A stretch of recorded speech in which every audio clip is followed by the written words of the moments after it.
Hello, everyone. Welcome back to All Our Parts. I first want to say thank you. I have gotten some really awesome feedback from people on this podcast. It has been a project that I have been trying to figure out what it is, what it's going to look like, and it has truly evolved right in front of me. And so, thank you all for, being on this journey with me. So this episode, I had to move up because people are literally going through it. I don't think I know a single person right now that is like not struggling with something. And so my conversation with Isabella, I was like, this is prime timing right now. She discusses the dark night of the soul. And when I tell you it is insightful, it is intuitive, I could have listened to her talk about this all day. And so now I'm going to let you all sit with it and know that you're not alone in what you are feeling, and what you are feeling is very valid. So I hope you enjoy this episode.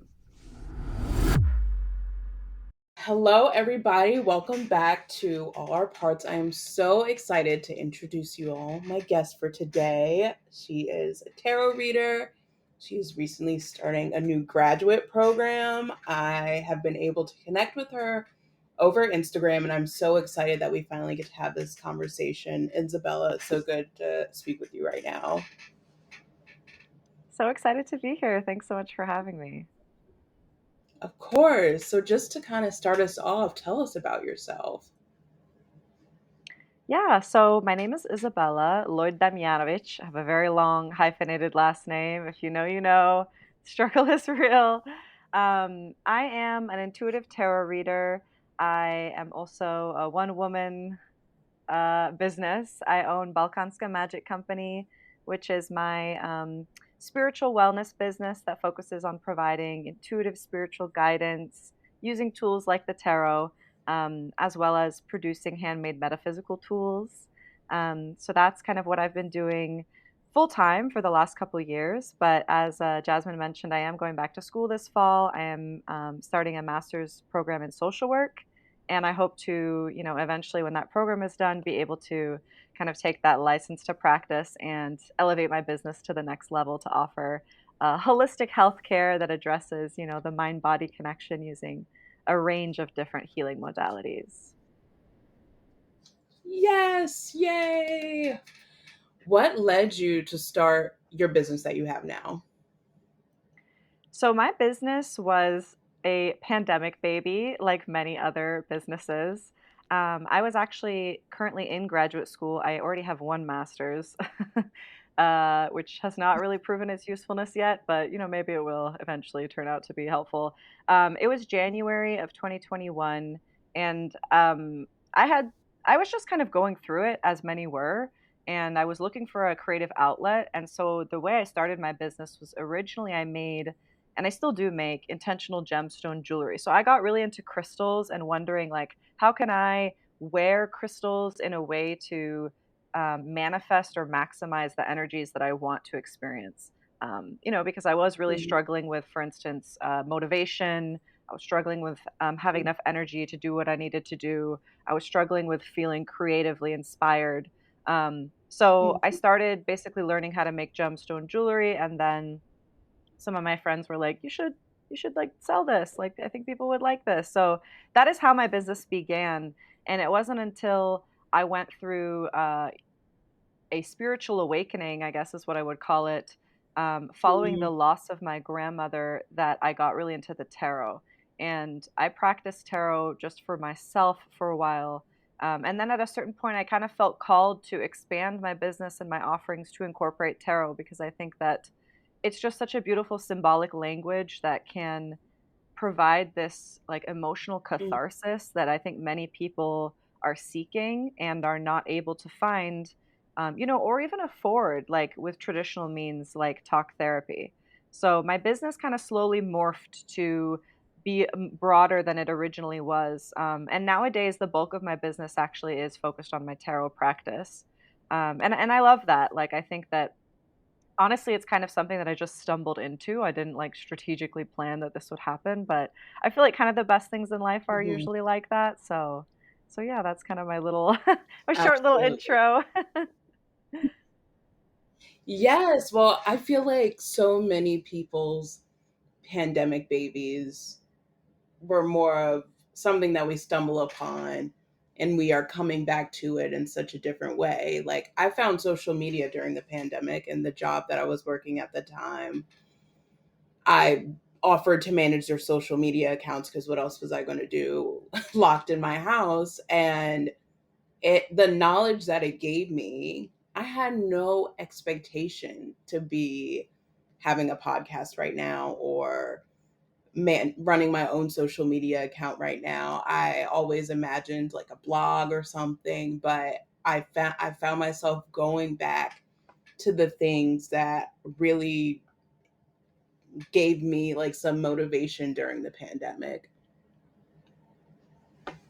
hmm Yeah, I think a lot of us kind of it's so funny looking back on the pandemic. Obviously, it was really stressful and scary and disorienting as it was happening. But nowadays, it's people almost have this like nostalgia for the pandemic time. Like the peak time of like lockdown when everything Hmm. was kind of not normal. Because in a way, it was kind of like this free creative time where suddenly we had the time on our hands and like the I think the mental permission to explore things that maybe have always called to us or interested us, but just fell by the wayside during regular life. So, in that way, uh, I think, you know, it, for me at least, yes, it was a very difficult time, and I know for everyone it was a very difficult time. A lot of horrible things happened, and it's not also over yet. But it was kind of a blessing in a way for me because I think it really forced me to like wake up and to snap out of autopilot. I Hmm. think that I was very much on autopilot, and this was like an opportunity for me to kind of in a risk-free zone, just experiment a little bit more and tap more into my creativity and connect with other people who are doing the same. And it is so interesting to see like how many people that I even know personally drastically altered kind of the course of their trajectory as a direct result of what they did or what they stumbled into in the height of the pandemic and the lockdown. Yeah.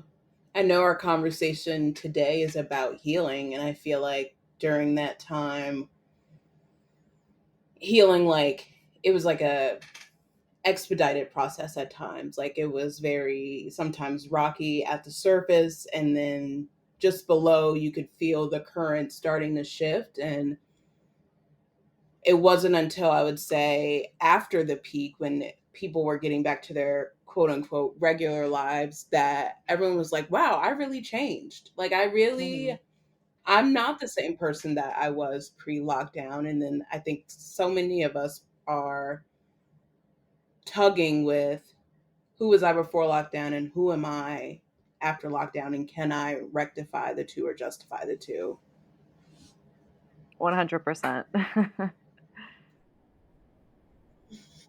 So, speaking of healing, tell me about healing through the dark night of the shadows. You post so much of your content around it, and I'm just so enamored with the concept, especially when thinking about the shadow self, essentially the one that we hide from, the one that we scour, the one that we try and bury versus integrating it. It's always been so fascinating for me to want to understand how I can incorporate the shadow into my own healing practice.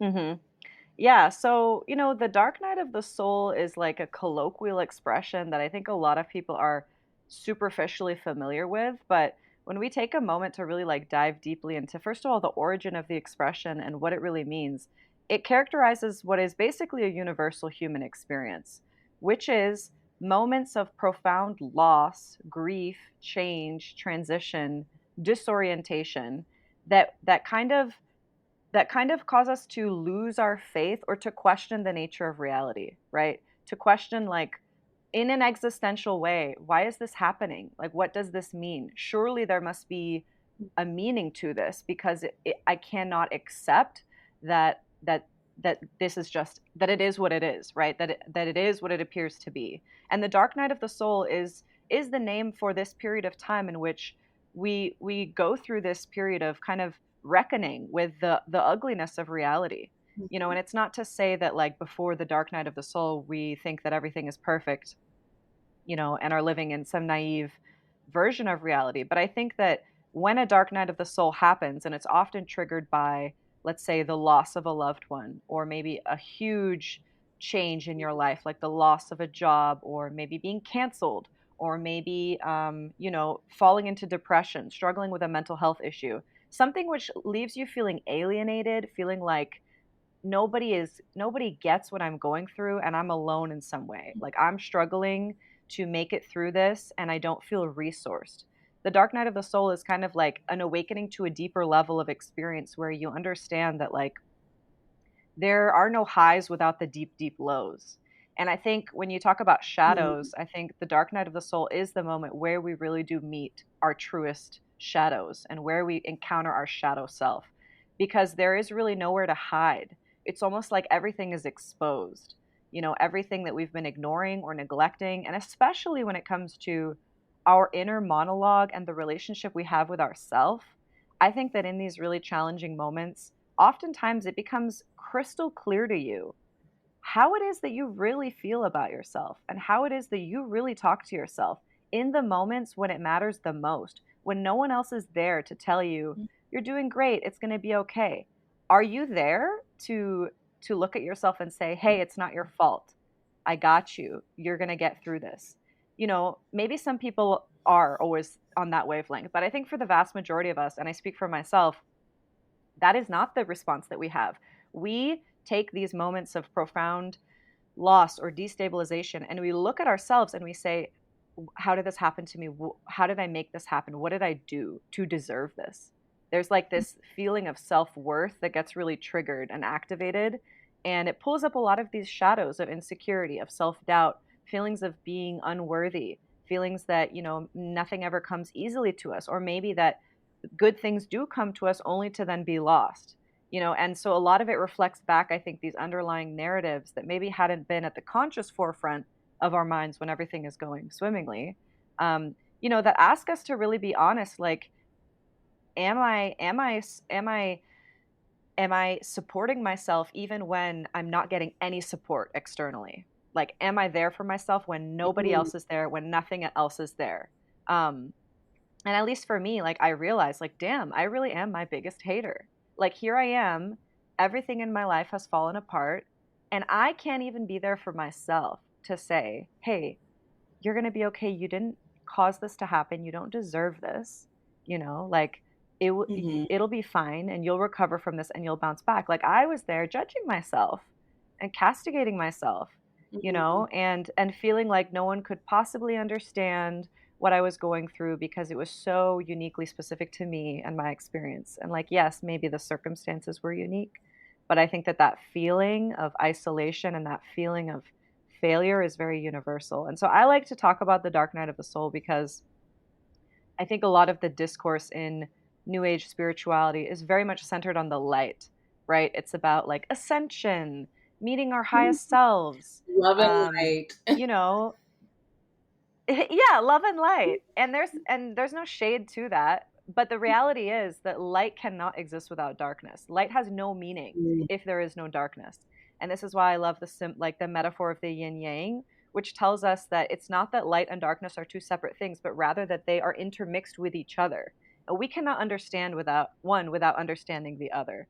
So I find that a lot of my clients come to me during a dark night of the soul, or maybe they're making their way out of it, or maybe they're even heading into it and they kind of can feel that on some level. And so they're not looking for Mhm. someone to say like, "Oh yeah, this is, it's actually a blessing in disguise, like everything will work out fine." They're not looking for someone to sugarcoat the reality because they know that it's not that simple. If it were that simple, then they wouldn't have these strong feelings. Like they're looking for someone to validate the darkness and the ugliness that they're Mhm. encountering and to say like, this is a transformative experience and it's going to be painful and it's going to be messy and it's going to be difficult.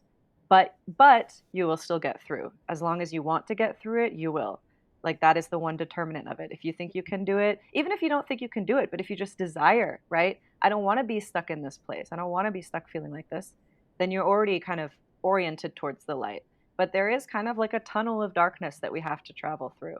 And, my hope is just, especially for people who have trauma, who have issues with nervous system regulation, who struggle with mental health issues, it's not as simple as just thinking in your favor or affirming positively, like some spiritual, I think, coaches would say. Like it's just not that simple. And I want to let those people know that like that doesn't mean that you can't have this. It doesn't mean that you can't be happy and successful and thriving, but it does mean that, maybe you need to take a little more time to encounter those shadows and to interrogate like where do these limiting beliefs come from? And how do I reprogram my nervous system to feel safe and to trust me when I affirm that everything will be okay? Because if we're not Mhm. doing that deep work, we're essentially slapping a band-aid like on top of a bullet hole. Like it's not doing anything, right? I know it's a lot, but I have a lot of Yeah. thoughts about it. No, thank you so much for offering just like a very detailed. I mean, I'm going to go back, watch this, and journal about it because what you speak to is the duality of healing, in that, especially New Age spirituality, we want to be at our highest vibration, at our newest timeline, our next timeline. And it's like, we can't get there until we like sit with ourselves in the like in the trenches, like in the muck, and say, "Oh, I am feeling extremely untethered to everything around me, and I essentially am my only voice right now." How I talk to myself in this time period is so critical. And for one, I think there's so much shame when we as people find ourselves in that position, because we are of a society that is expected to be productive all the time and everything's supposed to continue moving forward. And it's like sometimes we just have to stop and look at where we are. Yeah, 100%. And I think that we can thank capitalism for that feeling of unworthiness when we're not at our peak level of executive function, and that's something that many people struggle with already. Like even not going through the dark night of the soul, Yeah. even when things are relatively okay on the surface, like it's hard, it's impossible to show up 100% every day. And yet that expectation Mm, doesn't change. There's no flexibility around that.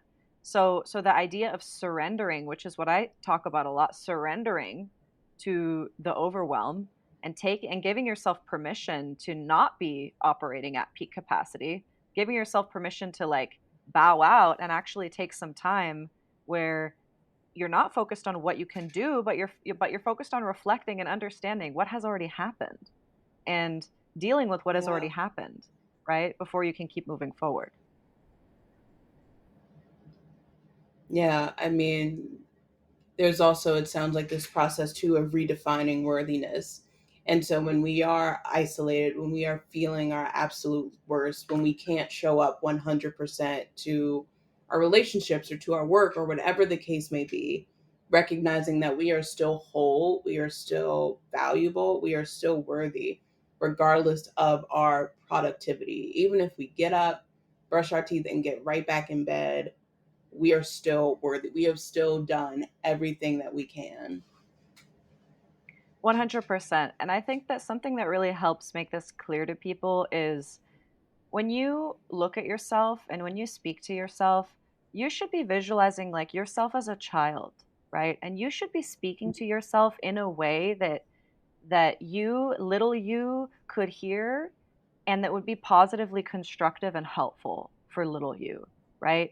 Like you need to be Mm-hmm. speaking in very simple terms that are not about your productivity, but rather about your intrinsic value and recognizing that that never changes.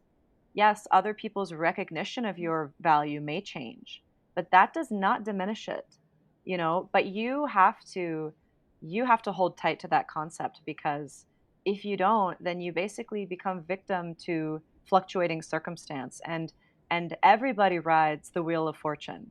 If you are familiar with the tarot, the Wheel of Fortune is one of those cards where we love to see it when it pops out. And usually it is a good omen, right? That things are changing. Maybe there's a lucky break Yeah. coming. But the thing about the Wheel of Fortune, when you look at the imagery, is that there are four people riding that wheel, and one person's at the top, right? Living life, high, loving it. That's where we are all trying to go. One person is on the way down, and they're fearful. They're dreading what's coming next. One person is riding the way up. They're excited and optimistic. And one person is being crushed at the bottom by the wheel. And all of us go through all four positions on that wheel. Nobody is exempt, right? But sometimes it's really hard to acknowledge that, and especially to be public about that, when many people are not, I'll say many people I don't think show up very authentically, especially when they're struggling. And there's a reason for that. It's not like we're necessarily applauded for doing that. Many times we're judged or punished for doing that. But it does make it harder to Mm. show up for yourself that way when you look around and it seems as though everyone is always at the top of the wheel or they're on their way to the top. And we're not really seeing necessarily examples, especially examples we can relate to of people who are on their way down or currently being crushed at the bottom.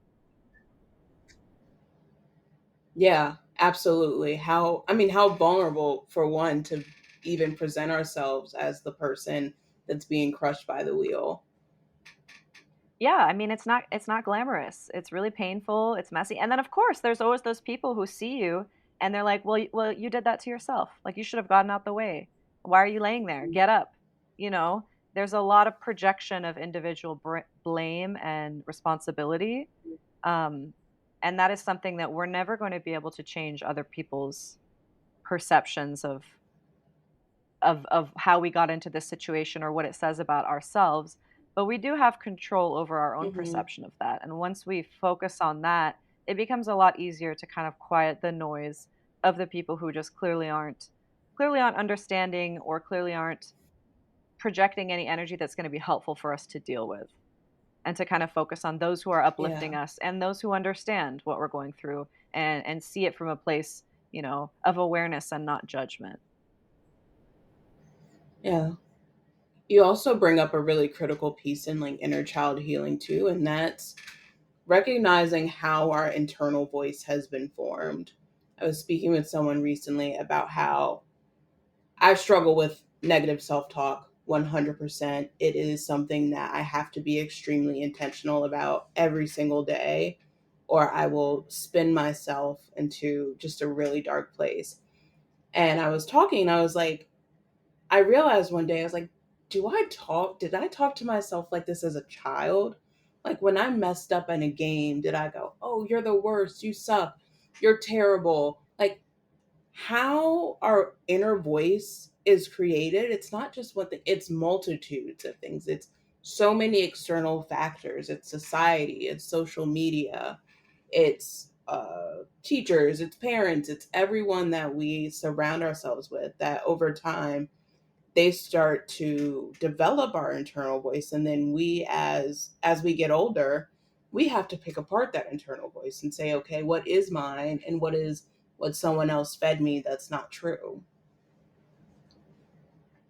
Yeah, 100%. And something that's interesting about that too, which didn't really occur to me until a few years ago, was like the internal voice that we hear, that is not necessarily you.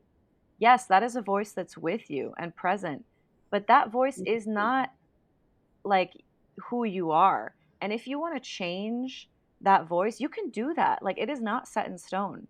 At any time that you Yeah. want, like you can reprogram that. And you can also recognize when that voice starts to belittle you or undermine you or judge you. You can tell that voice to shut up. Like, no, I hear you, but Hmm. that's not me. You're not me.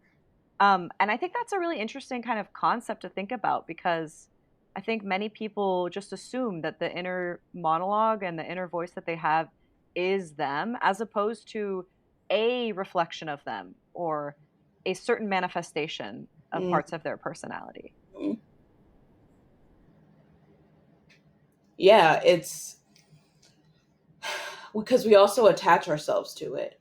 I think we can also, depending on where we are in life, find some comfort because it's something maybe that we've always known, and we might not have the awareness to say, wow, I can do something differently with this internal voice. Like, I don't have to live with this voice all of the time. And I know for me it took a long time for me to even sit and recognize that my internal voice has been influenced by multiple things, and that it, in fact, is not 100% authentically me. Yeah, and when you start to take the point of view of the observer of the voice as opposed to identifying with it, it'll become easier to see where some of these influences came from and to kind of parse what's you and what's something that you absorbed because of the way that you were raised or the environments that you were around or the programming that you kind of were influenced by. Um, yeah, I mean, I think it's an exercise, honestly, that I would encourage most people or everyone, honestly, to sit down and try to think about like when something goes wrong or when something does not go according to plan, what is the narrative or what are the common thoughts that pop up? And investigating one by one, like if you had to trace a line to the first time you remember that thought popping up, like how far back does it go? Because a lot of them are not like recent judgments. Like they come back from, as you mentioned, like that time in childhood, maybe when you were the last to get Mhm. picked, in volleyball or something, and your inner voice said, "Well, that's because nobody likes you." And that is a that and then that becomes a core belief that is like implanted into your subconscious, and then every time something happens in adulthood, that is that same little thing that's being kind of pushed again, that little button that's being activated. And of course, it's not easy to just decide, well, I don't want to have that belief anymore. Like it does take time and work, but you can uproot those beliefs that are harmful to you. Um, and I like affirmations for that. I love subliminals as well for that. I think that we don't really recognize the power of our subconscious mind, and our subconscious mind is like a sponge. Like it cannot differentiate between what's true and what's false. And it doesn't know what's good for us and what's not. And that is why we are so vulnerable, especially in childhood, to absorbing beliefs and, maybe thought patterns that don't help us. But unless we can consciously choose to change them or eradicate them, we cannot really stop them from running on autopilot, in our mind's operating system. Yeah. And so affirmations are a great way to consciously retrain the mind, and you don't even have to believe them. That's the thing with the affirmations. I remember people always told me before I got into my like healing journey, like, yeah, just affirm for yourself when you wake up, that you are good and that everything will work out and blah blah blah. And I would always think like, well, all right, but I don't believe it. Like, what is the point of saying that? Like, it's silly. It felt really silly. Um, but the reality is, like, again, as I said, your subconscious mind can't differentiate between what's true and false. So you don't have to believe it. All you need to do is repeat it often enough that at a certain level it starts to sink in. And then you'll find that as you go on longer and longer with the affirmations, you feel less resistance. And maybe one day you reach a point where you say, I am beautiful. And you're like, yeah, I am. There's no challenge to that from within you. So it does take time. I don't want to act like, oh, it's just Yeah. you decide and then it's all over. Like I think honestly it's going to be a work in progress probably for the majority, if not the rest of our lives, just because we are constantly being bombarded with negative input, that challenges our self concept. And so we have to really be vigilant and create these practices and these safeguards to push back against that and to take conscious control. Yeah.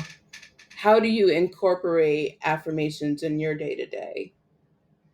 So, my favorite way, because I'm lazy and I also have ADHD, is I go on Canva and I create a cute little graphic and I put like 5 affirmations. And what I do is I'll usually create like 5 pages and I'll group them by theme. So, I have self concept Mm. affirmations, I have work and career affirmations, family and friends, and then I'll write 5 affirmations related to that topic. And usually I'll select things that, they feel like a stretch for me. Like I don't necessarily believe them, but I want to believe them. And then I print those out and then I put them in an obvious location associated with the content of or the theme of that page. So for instance, the self-concept affirmations I have, They're right on my bathroom mirror. So every morning when I get up, when I brush my teeth, when I do my makeup, they're staring at me. So it's not like I need to remember, like, okay, sit down and affirm. Like, my eyes can't help but read them.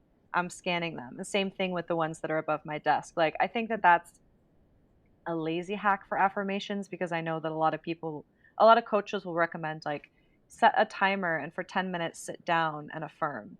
And I know for me, like that felt like a really huge ask, because sometimes I wake up and I'm like, no, I can't concentrate for 10 minutes. Mhm. So I also, with that kind of visual cues help me a lot. Sometimes I will also, if there's a particular affirmation, let's say that I'm focusing on, I'll make it my screensaver on my phone or my lock screen. And then that way, even when I just check the time or when I get a text message, like it pops up there and I can't help but read it. So making it like super easy for Yeah. myself, I think that that's really a key, because otherwise sometimes you don't feel like doing it, but consistency is important. Absolutely. And even to your point about even how we present self-care sometimes, or a lot of these practices, they are often presented long-winded, or you need 30 minutes of quiet time or a place to meditate. And it's like we also have to consider the accessibility of some of this stuff. Not everyone has 30 minutes, not everyone has a quiet place to sit. And so then what does it look like for them? And that might be creating Canva um, graphics. That might even be quick voice notes while they're walking, and having those audios be able to play back time and time again. It's, Hmm. I think we don't always think about wellness for the whole person. We think about very specific ideas of what wellness should look like and what this optimized version of ourselves are, which is sometimes not even realistic. Yeah, that's a great point. And I think you're totally right that a lot of the times the techniques that we're being sold are geared for o- our optimized self. It's like us when we have the energy, we have the motivation, we have the time, we have the resources to do it. And I know in my experience, like a lot of the time that made me feel worse, because I Mhm. would read something that said, from a very popular, let's say, a manifestation coach, if you can just sit down for 30 minutes every day when you wake up and 30 minutes before you go to sleep and repeat your affirmations, everything will change for you. And I would get like 6 minutes in and then I get distracted or get hungry, or I'm like, I don't want to do this anymore. Mhm. And then I would feel like I'd failed. And then I would lack the motivation to do it. Mhm. And so then we get right back to square one with the self-judgment and the shame and the feeling like, Mhm. well, I guess I don't deserve to have my manifestation because I can't even get it together enough to sit down for 30 minutes and do this. And that is a Mhm. very privileged kind of position of assumption that like that's going to be helpful and not harmful. And honestly, I feel like that can sometimes be harmful to the point where now people are turned off totally, because it's like, well, I just don't have what it takes. So I guess that this isn't for me. And I think with my spiritual Yeah. practice, I'm very conscious of recognizing that, on any given day, we were going to show up differently. And so, how can we be compassionate and Mhm. flexible in responding to ourselves, according to what our energy level is or what our ability or our availability is that day? Yeah. I always say to my clients, you don't always have to be working towards this ideal version of yourself, because that leads to perfectionism, that can lead to that feeling of unworthiness because I have not met this ideal self. A lot of times we have to look at our healing and our wellness and say, okay, how can I meet the version that I am today? And then Yeah, recognizing that that day will change every day and meeting ourselves accordingly. Yeah, and healing is not a linear process. I think this is something that we often forget. Healing is not a linear process. Like sometimes we're making great progress, we're sticking to our routines, we're feeling like we're seeing results, and then we hit a block or something happens and it almost feels like we regress or go backwards. Like that is totally normal. We cannot be moving Hmm. infinitely forward. It's just not how it works. And anyone who says that that is how it works, I'm very suspicious of, because it's just not human. It's not human. Like we're iterative creatures. Like we learn things through Hmm. repetition, through trial and error, through making a lot of false starts and wrong turns. Like that is how we collect information and synthesize data to really understand and come up with strategy. Um, and healing is one of those things where you cannot force it to always be moving forward. Like sometimes there are things out of your control and you might try your best and yet you can't move through that obstacle or that blockage, and that's fine. Like you need to give yourself grace and understand that there's a natural ebb and flow to this. Absolutely. We are humans. We are people. We will change, we'll evolve, and what we might need music one day, and the other day we might not just need to be out with nature. Like our needs shift and change, and being able to accommodate the multiple versions of ourselves that may show up is in and of itself one of the best gifts that we can give ourselves. Yeah, and recognizing our wholeness, that there are many different parts of ourselves, and sometimes one or two parts are much louder and more active, and others are taking a back seat. And it's important when we come back to the concept of the shadow to make sure that in an effort to be productive or good or worthy, we're not dismissing or silencing a certain part or parts of ourselves. Because at the end of the day, like we're never going to get rid of those parts. Like they will be with us forever. So it's like, isn't it much more productive to face them and to ask like, how can I welcome you and how can I integrate with you as opposed to exclude you? Because you cannot get rid of any part of yourself. I just don't believe that you can do that. Like you can rein yourself in, you can ignore parts of yourself, you can suppress parts of yourself, but that energy will always come bubbling up in some other way. You can't just pretend like that part of you doesn't exist or that it doesn't need any love or attention. Mhm. You're so knowledgeable. I could like sit here and just listen to you, and I'm really appreciating how you are explaining all of this, because I definitely, agree with so much of, what you're saying in terms of the wellness space where it is right now, and how it can, just as much as it can be helpful, it can also create some harm and really contribute to the shame that we may feel if we're not healing at the trajectory that we may want to. Yeah, and that's something that, I think that people should talk about. And it's not about hating on the way that people are doing things, but it is about being honest.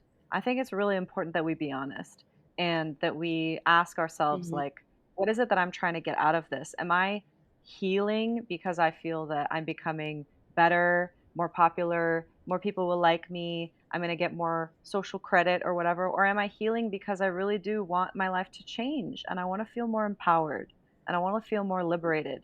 Because if it's for the latter reason, then we need to understand and accept that, like, it's going to be an iterative process. And also, at the end of the day, nobody can tell you how to get from point A to point Z. Like, that's a journey that you're going to have to figure out. And there will be many guides and mentors and teachers along the way, and I like to think of myself as a guide to my clients. I can help show them signs, and I can validate their experiences, but at the end of the day, like, you have to do the work yourself. No, you can't bypass that process. Regardless of how credentialed or well-meaning, your guide or your mentor might be, they can't step into your life, and do the work for you. So I think when we take the pressure off that way, it starts to become easier to trust ourselves and be like, okay, I may be flawed, I may be imperfect because I'm a human, but I can still do this and I can do it for myself. Yeah. Hmm. As we close out, what is one key takeaway you hope that people take from this episode?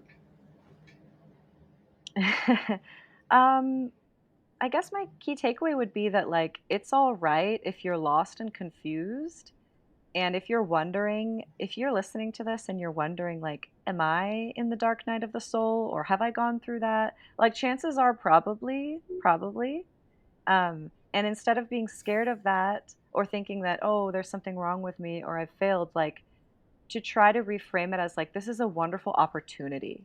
This is a great opportunity for me to get to know myself more deeply, for me to decide what it is that I want, who I want to be, and to consciously make changes to support that growth.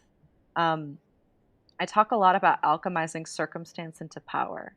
I'm aware that there's many things that are out of our circumstances. There are structures that are designed to deprive us of our agency and also make us feel that we don't actually have any power.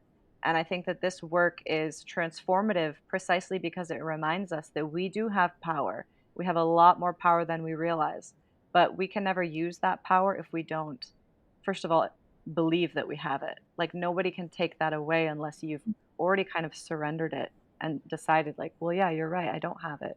So I mean, for anyone who's listening, I want you to just be reminded that you have what it takes, like period. You have what it takes to get through whatever you're going through. You can do it. And you may not know how, but as long as you decide that you want to get through it, then you will. It's just a matter of time.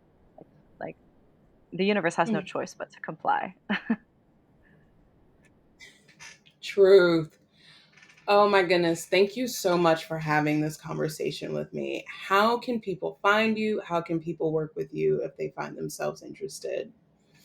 Yeah, so you can find me on Instagram at Balkanska Magic Co.